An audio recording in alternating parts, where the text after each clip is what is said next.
Welcome to the Obesity Medicine Podcast with your host, Dr. Rentea, board certified in internal medicine and obesity medicine. Here, we talk about a path to metabolic health, and we have real conversations about chronic weight management and living a full life. Just a reminder, I am a physician, but I'm not your physician. So everything that's on this podcast is for informational purposes, but please go talk to your doctor about what's right for you. There is no medical advice being given on this podcast. Welcome back to another episode of the podcast. Today I have something that frankly we should have talked about a really long time ago. I just needed to find the time to bring on Judith Gaton. I'm going to interview her today on lots of different aspects of confidence and body image. She is an image consultant. She helps a lot of women to develop their style and really how they want to show up in the world. But here is the thing that I really want to stress. When I encounter patients that are either on a weight loss journey or have lost weight or want to lose weight, whatever it might be, there is this lack of being in touch with what you actually look like at the moment and then what you're looking like as you're going along this road. And this is something that ends up showing up where I hear comments from patients, and I bring this up in the interview. It breaks my heart with just sort of feeling that you've let yourself go so far or that you don't even know where to start, or just comments where you don't feel like your outside reflects how you feel on the inside. And a lot of this is body image work. And it's not something, we joke about this in the episode, but it's not something where you right away do hours and hours of mirror work where you look at yourself naked in the mirror. That's not the answer here. And this work is very important because if you end up in a body that you're uncomfortable with, even if you lose weight, maybe you've never actually been at a lower weight. Maybe you've never experienced the world in a different way. And this is actually really hard to navigate. I'm telling you, I daily talk to patients about this. So today, Judith Gaton's going to come on. She is someone that, if you have not followed me for a while, I myself have worked with her multiple times over the past few years. I go yearly to her in-person retreat. They are absolutely amazing. My clinic would not be existing today if it were not for a few people in my life, and she's one of them. I want to share a quick story. I forgot to talk about this in the interview with her, but last year I went to her retreat in October, and she presented it as a style and glamour retreat. And here's the thing about me. I don't care at all about how I dress or what I look like or makeup or any of it. But I went because it was a small group, and I know that her coaching is just the most amazing thing in the world. So I go on this trip, and over a year ago, my business looked very different. It was very fragmented as far as on one side I was doing medicine and on the other side I was doing coaching. And as I was going forward, I really realized these two need to be fused. The patients need this. It needs to not be something bulky and disjointed where this is separated from that. I also realized there are unique recommendations and unique coaching that needs to happen for patients specifically. And I can't say those in groups that are not medical and vice versa. So I was going through a lot of these conflicts of kind of how do I want to change things, stuff like that. And if any of you are business owners, you know that when you have things that are established and working, years ago, I had a group coaching membership with a colleague of mine, and we were successful. We were doing great. We loved it. We loved working with each other. We loved the women in our membership. Everything was good, but I wanted to go in a different direction. And through going to that trip, it was 4 days of us sitting there every day coaching for hours and hours, talking, very small, intimate group. Me and Judith one night, it was actually the last night before I went home. I can't believe I'm sharing all this. So we're in this small kind of boutique hotel, and there's a pool right there. All the rooms kind of face inward toward this pool. And I'm someone that normally this is all going to come full circle. I normally go to sleep early, but I'm in Palm Springs. It's a gorgeous evening. The temperature is nice. The stars are out, and there's a pool there. And I say, why am I not going to go swimming one last time? I was living in Indianapolis, Indiana at the time, and I said, get in that pool. So I didn't even know if anyone was up, but I got in my swimsuit. I go into the pool, and Judith is up. She said, hey, is it okay if I sit here and talk to you? And I was like, yeah, that's awesome. I very much so, although I've hired her often as a coach and really follow her work and respect what she does, I definitely view her as a friend, a mentor, and a colleague as well. And she's sitting there and talking to me, and we're talking through things. I'm kind of talking about life. And obviously, she knows all the coaching I've been going through. And she just says a line to me. She says, just start the clinic. And it was that simple line. I'm almost going to get emotional talking about this. That was just what I needed to hear. I had been, even since the summer, starting to prepare everything. There's lots of back end that goes into starting your own clinic. And just hearing that, I literally from that day forward started to put it out in the world, started to pre-enroll patients, started to work on this vision. And I want to say that sometimes you think when you're working with someone that you're signing up for, oh, I'm going to be looking at how I'm dressing and how I'm presenting myself and how I think about myself. And what it ends up doing when you do some of this work that Judith is going to talk about in this interview, when you do this work, you end up showing up differently in life. You end up creating things that you never thought were possible. You end up having a dream life that you always wanted these things, but you never thought they would be for you. You never thought you'd be strong enough to do it. You never thought you'd be capable enough. You have so much imposter syndrome. Why me? Someone else can do it better. I can go on and on. You don't get the promotion. You don't even ask. You kind of hide away in your relationship. You don't speak up for the thing you want, even if it's simple things you want that you know this other person would love to give you, but you don't even ask for any of these things. So we need to talk about this topic that we're going to dig into here, because how you think and feel and dress and the way in which you're being mean to yourself all day long, all of these things need to be worked on. That's the bottom line. Please, without further ado, I'm going to have Judith come on here. We're going to enjoy this episode. And I want you to take out of today what is the simplest place where you can start to work on this. She's not going to tell you to go do crazy things. It's literally 30 seconds of standing in front of the mirror and becoming acquainted with what you look like at this moment. She is going to share simple techniques to work on these things, really practical ways to start to work on this. This is an incredible episode. I hope you love it. And I really want to ask you, if you are loving this episode, please leave a review wherever you are at right now, because this is how we help more people to get this help so that they can feel some relief in their life of having acceptance of what you look like, what you're feeling, and all of those kind of things. All right, let's get to the episode. Thank you so much, Judith, for coming on today. Can you start by just telling us a little bit about who you are and how you help people? Yeah, I'm Judith Gaton. I am an image consultant, personal stylist, master certified life coach, former lawyer, podcaster, author.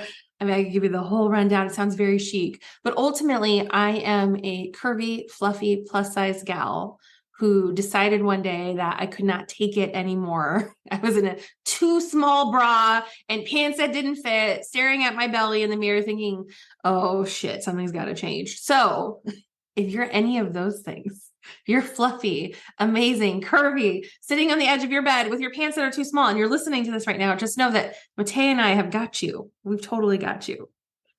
Yes, I like how you bring that up. If anyone's new listening to my podcast, maybe you found me at this point or you haven't heard the previous podcast that I've done with Judith, I shared how within our time of coaching, how when I used to date and things like that in the past, I thought I had to be really uncomfortable. I thought that this was required, that somehow like if the pants are tight enough and the shapewear cinches you, that somehow that makes it, I'm acceptable to myself, how I look. I can't describe that. Like, what would you say that is, where you kind of feel like you have to like keep shape shifting is the name I give it? Well, I mean, we're kind of taught when we're little, right? That we dress up by being uncomfortable. So think of every little important holiday event where you were forced into an outfit that was awful, dresses that felt itchy and uncomfortable, little tights that are squishing your little belly. And, for boys, shoes that were too tight and your hair was slicked and you're not allowed to get dirty and you have to be super uncomfortable and sit perfectly straight. And then that's when we're little, we're like, that's how you get dressed up. So then as grownups, we're like, oh, this is how we get dressed up. We wear really uncomfortable clothing. We sit perfectly straight. We don't get dirty. We don't act like normal humans. Got it. Completely. And I think that where that starts to fall apart is as we grow up, we're just sick of being uncomfortable. We're sick of being in these positions. But like you said, because we've been socialized in this way, or we believe whatever we do about ourselves, it becomes really hard, I find, for my patients or coaching clients to have confidence and to have a good body image of themselves. Because it is a lot about our thoughts. Everyone thinks that they need to reach this certain weight, but I really see that if they don't start doing the work day one, the work that you're talking about, it's a really tough road for them. One of the reasons I brought you on the podcast is a patient said these exact words. It broke my heart. And I realized we need to get you in here to have this conversation. She said to me that I feel I've fallen so far behind, I don't even know where to start. And first of all, literally saying those words, I feel like I want to cry right now. Like, just, I don't know. It just brings up so much emotion in me that someone, I don't know, like I'm literally going to cry. So when someone says something like that, where they've had this realization, look, maybe they're working on their health. Like this is the intersection of who comes to me. They're really working on things. They're showing up for themselves. They're taking walks. They're really starting to look at their nutrition. They're feeling better in some senses, but in other ways, they just look at themselves in the mirror and they just don't even know where to start. How do you even approach that when someone is at that place? I mean, that when I heard her that quote, there's just such a little like thread of hopelessness about it. That's heartbreaking. And if any of you are listening and you're in that position, we we wanted you to know we love you so much. We totally understand. And part of what, if we just like read back that quote again, is the idea that there's a starting point and a finish line. And those two thoughts are so poisonous. Because if there's some finish line where there's perfection, where we're in our post-pubescent body and there's no cellulite, there is no stretch marks, there are no scars, there are no little divots of flesh and part of being a gangly, creepy little human, like we have post-pubescent perfection at the finish line, you're literally asking yourself to time travel. And some of you never experienced a thin body post-pubescent, meaning in your 20s and your late teens, you actually never experienced a thin body. So this is like an aberration. It's complete fantasy. So we're like, okay, that's what the finish line looks like. It's perfect. And then the starting point gets moved back. You try something, you walk, you change your eating habits. You're starting with Dr. Rentea and you're starting to see these changes. And you're like, okay, but there's something really sexy about starting every Monday. And there's a hope in starting every Monday and starting every Monday. And then next month, the beginning of next month, yes, the first of the month. So the starting date's always moving and the finish line's this perfectionist fantasy. And we wonder why we feel so frustrated and so hopeless and so stuck because we're very rarely consistent in the actions it takes to get healthier, whatever that means for each one of you. And it's going to be something totally different. And we're expecting that the finish line looks like something that's completely out of this world, not real.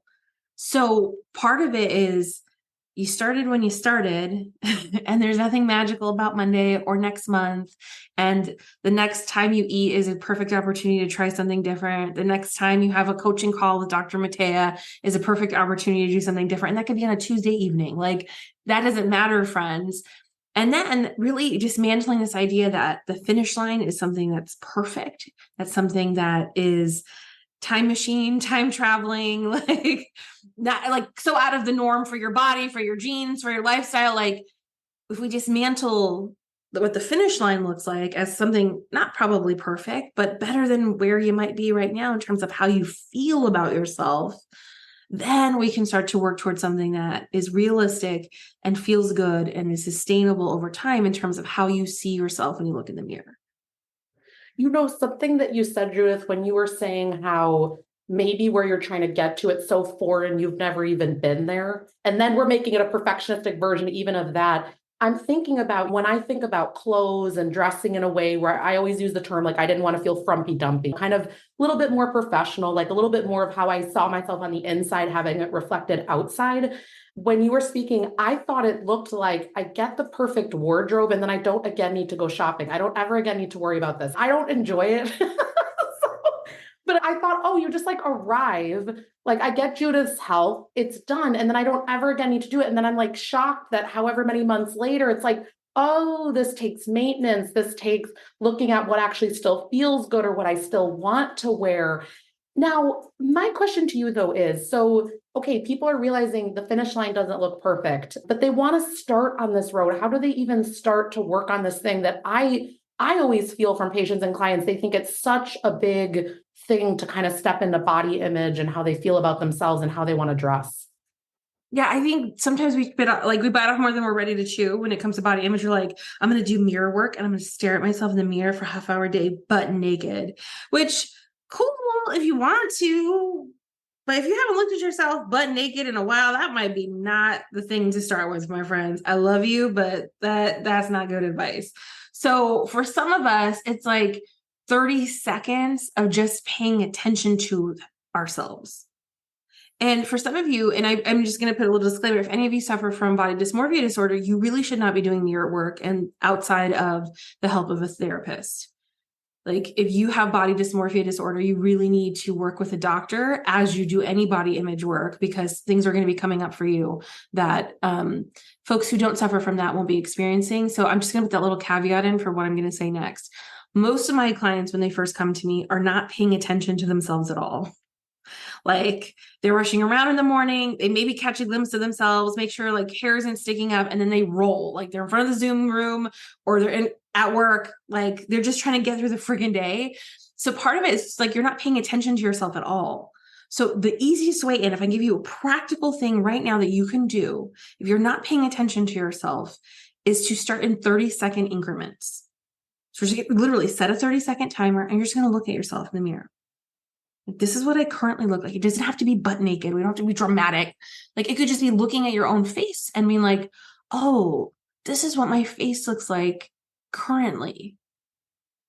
Now, why is that phrase and why that particular way? Because currently is always going to be subject to change. You're human. So my currently today, a week from now, I'm like really different. If I'm stressed or overtired, my current face is going to look different than it did when I'm well rested. This is what I look like currently. Now, that opens us up to the possibility that perhaps if we wanted to, we could look different at some point in time if we want to, if we like our reasons for doing that. But it also opens us up to some contentment in terms of what currently is. Oftentimes, we're trying to jump to body love when it comes to body image, as opposed to body acknowledgement. This is what I look like. And then easing our way to maybe some appreciation for things that our body does. Like I can move, I can see, I can stand, I can get up out of a chair, I can walk to, my car, I can fold laundry. Like we can get some appreciation, but first we have to do acknowledgement. And then maybe one day we can get to a better understanding of why we got to the place we got. And then maybe we can find a way to like it. And if you want to, maybe love is in the purview. But that's a journey, my friends. And it has to start with acknowledgement. 30 seconds of acknowledgement goes a long way. And it's a teeny tiny little practice you can do every day to start to familiarize yourself with how you look right now, so that as you lose the weight, every step of the way down, we're acknowledging this is my body currently. This is my body currently. So that when we get to 50 pounds down, 100 pounds down, for some of you, it's going to be 200 pounds, 300 pounds down, right? Where Dr. Rentea helps all the peeps, right? We have significant weight loss to do. We want you to be so familiar with this is the body I currently have. So you're not a surprise to yourself 100 pounds from now, 200 pounds from now or more, or 10 pounds from now, 20 pounds from now, whatever it may be. Oh, so much of what you said is so good. Whenever you say you're not a surprise to yourself, this is the work. What you said, that's just, I like how you made it really doable as well. Like this 30-second increment. What do I look like currently? And not being a shock to yourself. And the other thing that you said, you blew past this so quickly, but how we have to do the acknowledgement first, then maybe there's some appreciation, and then there are different phases, maybe some understanding. And last, maybe love comes, but maybe that doesn't need to be there. I think there's this big misconception that everything you need to accept and everything's going to be amazing. And I don't know that everybody needs to get to that place to feel better, right? To not be in so much pain of where they started. And I think that's really nice where you said that, where people, we just need to start with taking a moment. It almost reminds me of mindfulness, right? Where you are just slowing down for 30 seconds. Because like you said, I know my morning routine, I don't even know if I look at myself in the mirror. Like, how is that possible?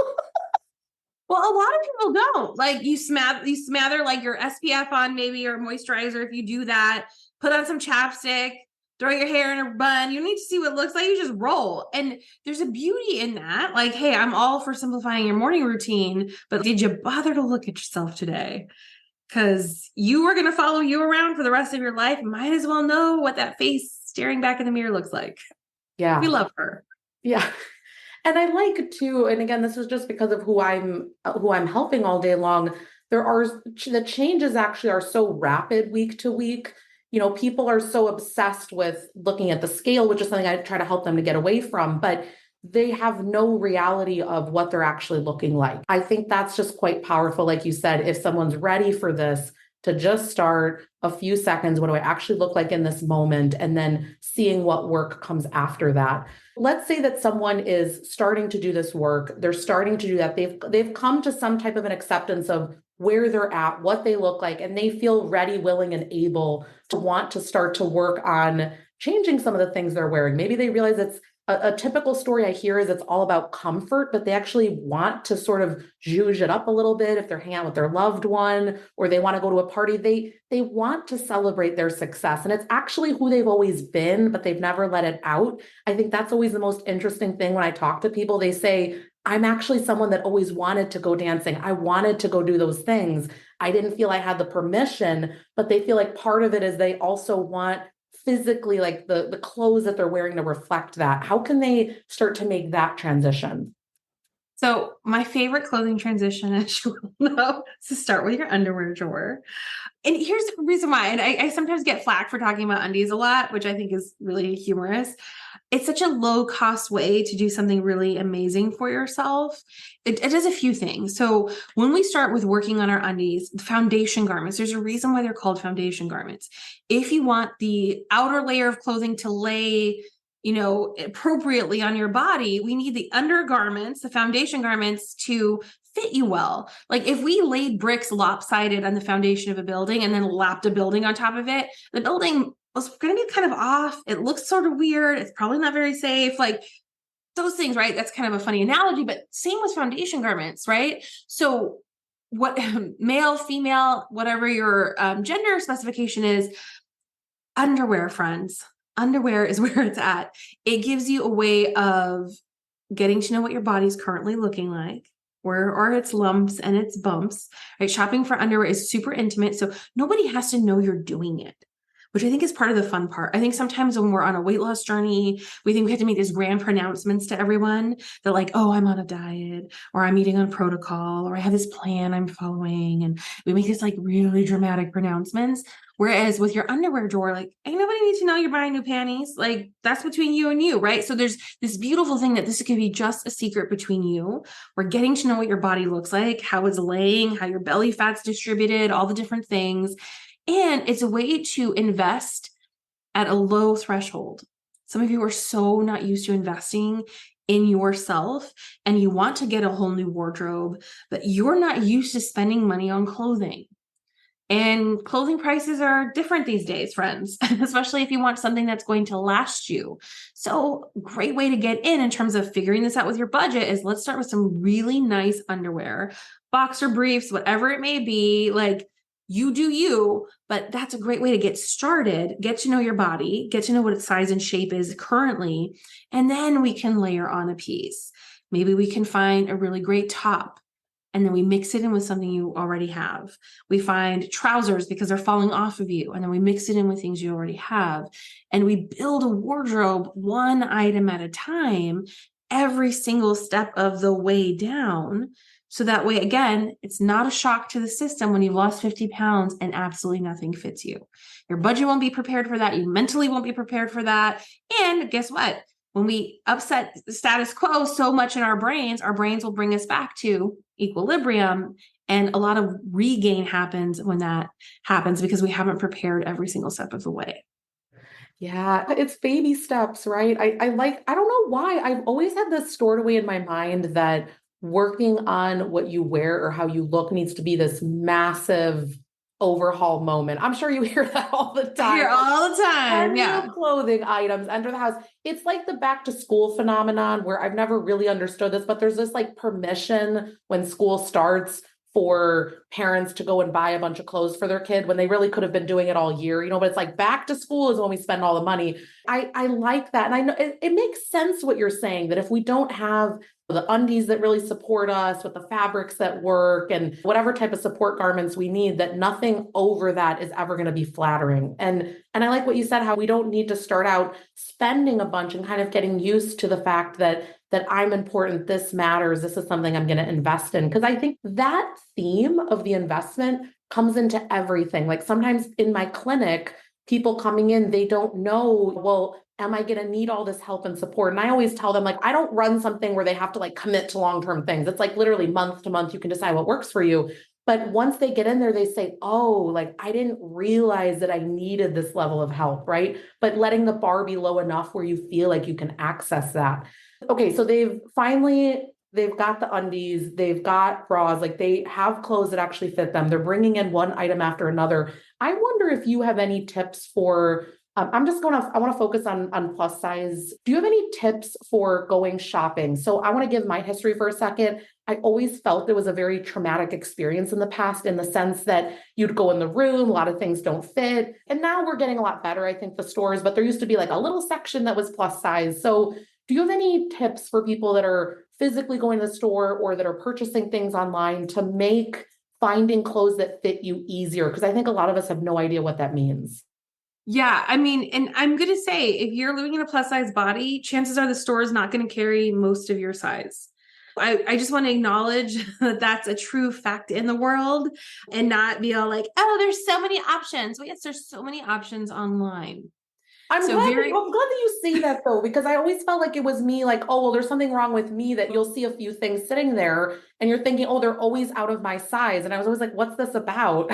But now I'm realizing, yeah, they just don't cater, unfortunately, in stores as much. Yeah. And like some brands I really love, like I love J. Crew. J. Crew does not carry plus size in store. You have to go shop online. They carry up to a size 24. So they have some really nice size ranges, but good luck finding it in the store.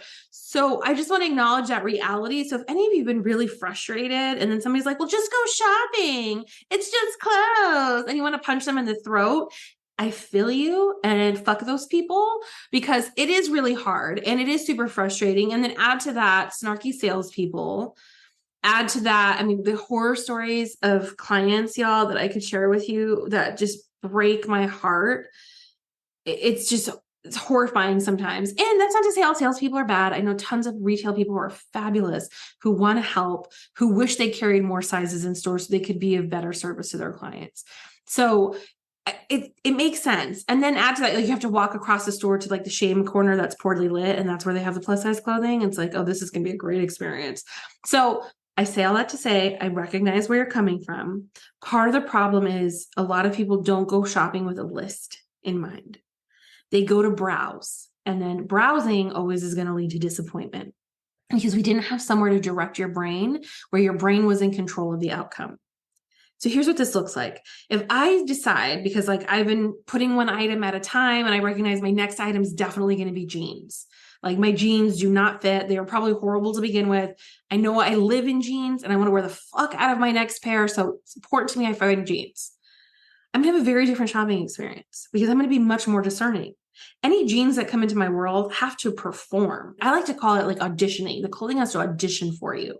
So I'm going to be such a diva when I go find my jeans. I'm like, no, thank you. Next. Oh, you didn't pass the cut. Oh, you're terrible. Like I have such empowerment when I have that mindset. And then if I walk out of the store with nothing, shame on the store for not having what I needed. Rude. It's on them. I haven't done anything wrong. I haven't failed. I'm not, blaming myself for not being thin enough. Like none of that enters my mind, because I'm in diva mode where all the clothing's auditioning for me. Same when I shop online. The clothing comes in, I try it on. If it doesn't fit, I have a routine. It gets repackaged and right back out the door. It didn't pass the audition. But I know I'm only looking for jeans. Versus when you go browsing, you're only going to set yourself up for disappointment, because then you have to settle for whatever happens to be available. Oh, I don't really like it. I hate this print. There's a reason why it's on the sales rack, but it's the only one in my size. Okay, it happens to fit me. I really didn't want to go shopping today. I have to come home with something brand new. And we do that little weird dance, and then we settle for something we didn't really like, because we didn't go in empowered with a list, with a mission of what we were going to get. And we didn't audition the clothes. We started auditioning for the clothes. We're like, oh, I don't really make the cut, but I guess this will do. It's just a very different mindset. So stop the browsing, number one. Go in armed with a list and start to practice this thought. All the clothing is auditioning for me. And a lot of clothing's not going to make the cut, but then that puts you in the power role as opposed to at the mercy of whatever the retailer happens to have on hand. Okay, I feel so exposed, because everything you said I've done. I go into the store and I'm just thinking, the right things will find me. And I'm realizing that's not the best approach because 100% happens, which is, oh, it fits, but it's not really what I want. So amazing. We actually need to do a list. We are auditioning things. So it's not like a morality thing when we don't find things in our size. And I have to say, you really helped me with the sort of buy and return process because nowadays, I almost plan on if I don't even know exactly what size it's going to be, I'll maybe order 2 or 3. Like I am that person nowadays because I simply have the mindset, I don't want to have to do this again. And I think I'm actually really going to like that item. And then, when you return it, they don't have it in stock anymore. So I've changed my patterns to make life easier for me. I didn't know that could be an easy process. I think that too, people hearing a lot of places nowadays, I have found that their return policies are so easy. They already have it done. And those that don't, I think I stopped buying from them just because it became so inconvenient how to do it. Yeah. And that's important too. When you're shopping online, look at the return policies. A lot of places, especially during COVID, were much more generous of their return policies, had a lot of free returns, free shipping, and now they're tightening a little bit. So you just want to make sure you read that policy, know what it is. Oftentimes, if there is a restocking fee, it's like $7. But if you're buying like $1,000 worth of clothing, you want to try a lot of different things on, then we know like half of it's going to get sent back. $7 might be worth the risk. You didn't have to get in your car, haul your ass to a store, hope that they can send something to the store so that you don't have to have the return. Like it becomes a whole rigmarole, and it might be worth the $7 for you. It's like a $7 convenience fee, just something to factor in when you're buying clothes. And if I said $1,000 and some of you bulked right now, $500, $200, whatever it may be, again, the $7 convenience fee might be like totally worth it to you. One of the things I see, I like that we've kind of talked about how to even get in touch with what you look like and where your body image is at, and then how to even start to approach this. And then I find that there are people that they have done some of this work, they're doing some of it, but then if something is not really intuitive to us, and for me, it's this like fashion area. I don't like shopping. It's not something I feel like I stay on top of. Do you have any tips for those people as far as when habits are not somehow sustaining themselves with us? Like we don't continue to check in the mirror. We're not continuing to update the wardrobe. And we know that we like the outcome. Like I love when I do this stuff, but do you have any tips for as far as sustainability to keep in touch with ourselves and to keep this part mattering?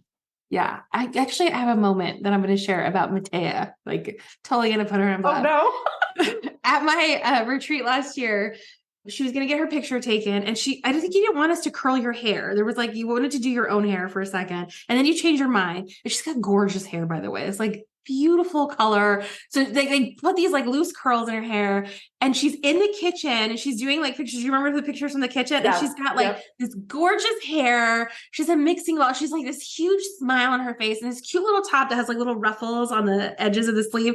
And I was like, oh my God, look at her. She's so fucking cute right now. Like she just looks beautiful and in her element and so happy. And like, I just got to see like the little transformation, that like a little curl in your hair and like you being in your happy place, and you like turn it on for the camera, girl. I've seen you like ham it up, which is so fun to watch as your coach, like from afar. I'm like, look at her go. Oh my God, I'm so in love with this right now. And I had a crazy headache that morning, but I was like watching you all from afar and I was like, oh my God, look at them. Like, look how cute they are. Just fucking love them. And I just want to say sometimes y'all, we forget the magic of those little moments. And just like a little tweak, right? Did we give her a full glamour makeup and she was in a chair for 3 hours and then she didn't look like herself or recognize herself in the mirror? No, we threw some curl in her hair. Like, let's be real.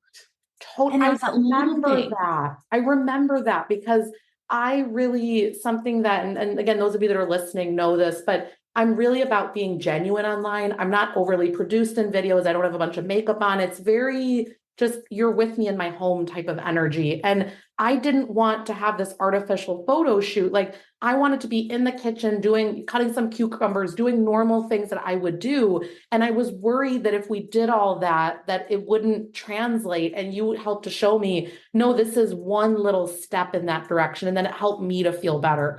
But I like that. Of course, I forget that all the time, what that feels like. Yeah, we forget like how good it is to moisturize our skin. This is so fun. This last round of my program style masterclass that we did, everyone has a minimum baseline. So one teeny tiny thing that they're going to work on in their getting ready routine. And this crowd was like into lotion, like body butters. And I was like, I don't know what y'all are doing on the side, but I love you. This is so fascinating.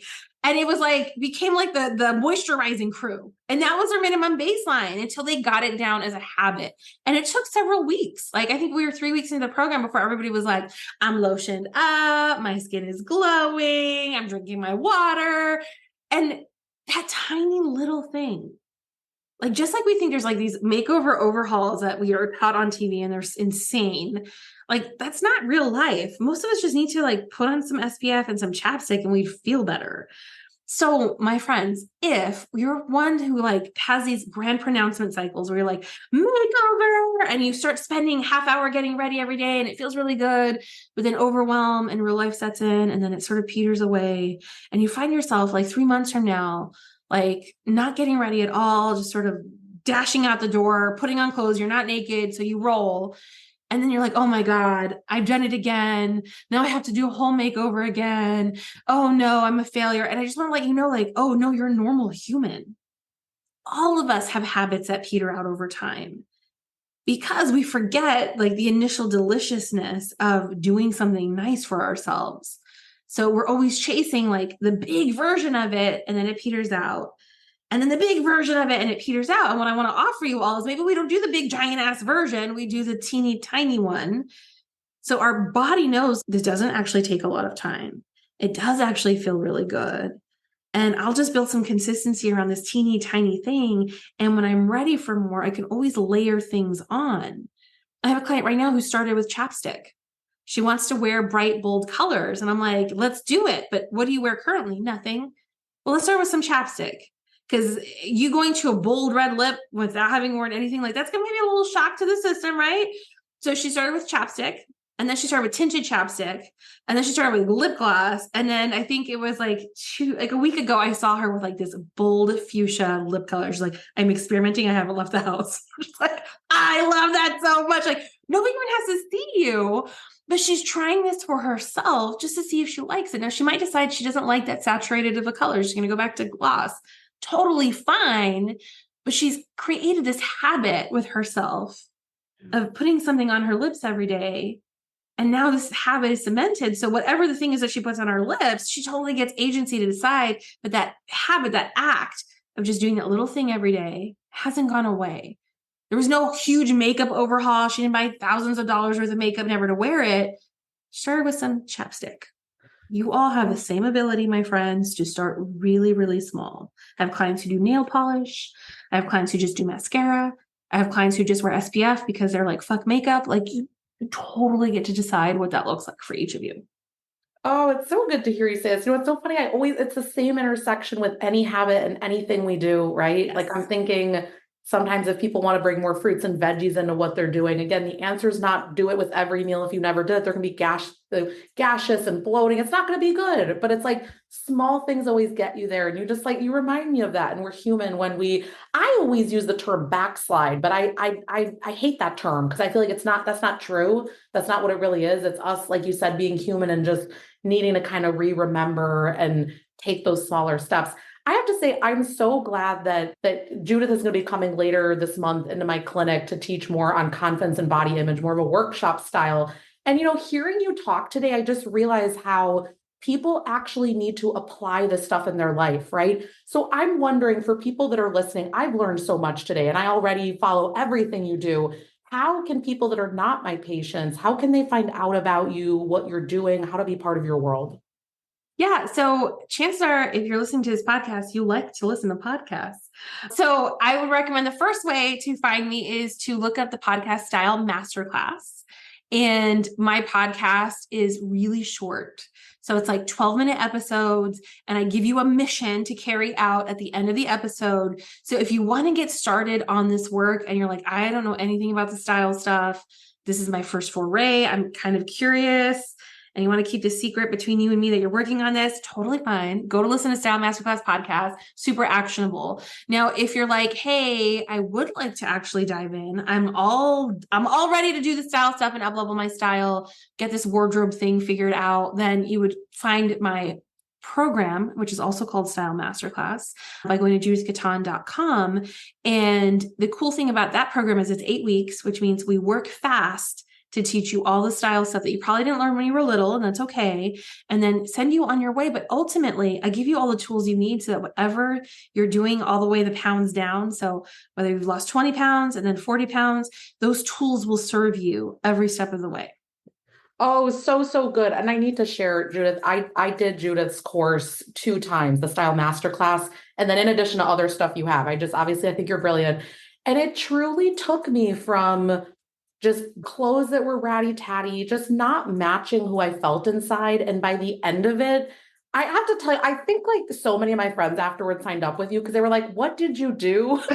Yes. What did you do to like the Rentea? Rentea crew came afterward. I was like, oh, hi, ladies. Hello. So I cannot recommend enough if any of you are out there and you're looking. I mean, I really consider, Judith, that it's more than style and image. I really think you help people find their identity again, and it's who they actually feel like, but they're never actually able to express it or come to acceptance with it, whatever term you want to use. But I really think your work is brilliant, and anyone that gets to work with you, I think, is super lucky. Thank you. Thank you for that. Thank you. Thank you for that. Thank you so much for coming on. We'll have the links to all of that down below. And thank you, everybody, for listening. Thank you. And those of you who are going to be in the workshop live, I can't wait to hang out with you there and answer all of your questions. If you have not joined Dr. Rentea's clinic yet, you definitely want to do that so that we can answer your unique questions, because I'm sure they came up for you while you were listening in that live workshop that's going to be going down. So this is your chance to get in on that goodness and then catch us both live in the room together, running shenanigans, giggling and laughing, but also answering your questions. Exactly, because everything we're going to do in there, I came to you only when I had heard from multiple patients what the actual struggles were. And so everything that I'm creating in the clinic, it's not just sort of me deciding on every month we do one workshop in there. It's coming out of what is actually a struggle? What do we actually need to address so that people can really get to the next level with things? So thank you so much. This is going to be so great. And I'm excited we get to work more together. Bye, everyone. That marks the end of today's episode. But if you're newer to the podcast, I want to tell you about something that we have, and it's a free podcast roadmap. So this is perfect for any of you that are listening where you want to be directed to very specific episodes. So let's say that you are just starting out and you want to know, what should I do right when I start on the medications? Or you're experiencing certain side effects on the GLP-1s, or you want to know what to do if you're in a plateau, or if emotional eating is taking over, or if hunger levels are high. So we have many different categories of episodes that we've talked about, because there's a lot at this point. So if you want to be able to navigate that very easily, we have it broken down by category and also the episodes that are there, and we hyperlink to everything. So you can just click on it and find the episode, easy peasy. If you want that, you can go to renteaclinic.com/podcast roadmap. We'll have it linked right here underneath the show notes where you're listening. And you can go ahead and get that free resource so that it makes it easy for you to navigate, because I know that it's really hard when someone has an established podcast. I am such a podcast fiend. I'm listening to podcasts all day long. And when I find one that I love, but there's a lot that are out there, I am so lost. So I hope that you enjoy this free podcast roadmap. Again, the link to get to that is going to be renteaclinic.com/podcast roadmap. I hope this is helpful, and let me know if you have any questions.